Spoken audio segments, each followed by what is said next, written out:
This message is for all the married women, single ladies included. Dear ladies, please do not give the respect and the honor that your husband deserves to your pastor. And maybe you don't know this. Your pastor is a third party in your marriage. Do not allow your pastor to come in between you and your husband. If you don't call your husband my Lord, do not call any pastor my Lord. Your husband is your priority.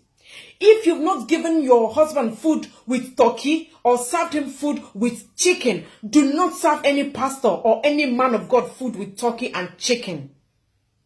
Please, men, anytime your wife is not respecting you, you notice that she normally kneels down at the sight of a man of God. She calls you Papa Obum, Papa Amandianeze, Papa Emaihanako at home, but when she sees the pastor, she kneels down, she calls him my Lord and Daddy. Please take that woman back to her parents' house. Hey, I did not say you should divorce your wife, don't get me wrong. Take her to her parents' house for proper orientation. If she's not getting better, take her to a psychiatric home. We are really going mad because of this pastor of a thing. And do not forget, I am not against any pastor. Please, sisters, respect your husbands. And do not see your husband as your slave, because he is not. Most women do not serve their husband food with a breakable plate.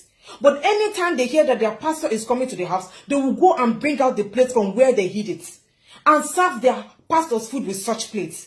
Meanwhile, you serve your husband food with rubber plates and plastic spoons. The ones that have upgraded are now serving their husband's food with stainless plates or the stainless spoon. Most women kneel down for their pastor to be washing his hand.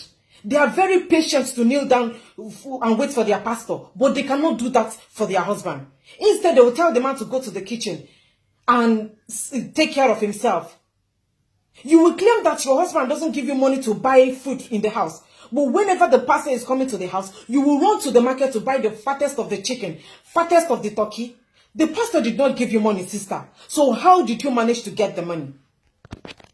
And the innocent pastor will sit down in the sitting room, scattering the turkey and the chicken with his mouth. Please, pastors, you need to start telling these women the truth. Start telling them truth, because most of you know that they have issues with their husband. Tell them to go and fix their home, because most women don't come back to the house immediately they close from church. They will stay in the church for 2, 3, 4, 5 hours. Others will go to the pastor's house. And they will leave their husband at the mercy of a house help or their children. You will go to the pastor's house. Most of them will be doing things that are very unnecessary. Some will just wash the wall. Others will climb the ceiling and be washing the zinc. If your pastor needs a cook, he should go and hire a cook. He needs somebody that will be cleaning the house for him. He should go and get a cleaner. He wants to wash his clothes, then he should go take it to the laundry, or he should buy a washing machine. I am not against pastors, and I am not against you doing anything for pastors. But whatever you're not doing for your husband, please do not do it for your pastor, because it's totally uncalled for. Women like pretending. We pretend a lot. Eye service. We know that all these things we are doing is just because don't let the man of God say, this one is a good member. You don't respect your husband and you want to respect your pastor. Does it worth it? Your pastor has a wife, for crying out loud, Sister Beatty. You need Jesus in your life. And some of you will say, I am judging. I am not actually judging. Even the Bible said that let others see Jesus in us. Keep telling the story, be faithful and true. You don't claim you're a Christian and you don't respect your husband, and you go to the church and be praying. Prayer warrior. It deceives the non-wicked. Please, if you have not started serving your husband food with stainless plates, with breakable plates, you have to start today.